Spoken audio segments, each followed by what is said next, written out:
Voter ছাড়া কেউ লাইনে দাঁড়াবেন না।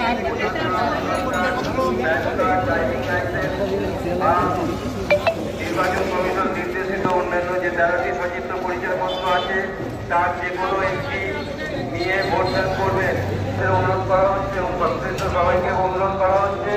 আমাদের নির্বাচন কেন্দ্রে মোবাইল প্রয়োজন ছাড়া মোবাইল ফোন ব্যবহার করা যাবে না।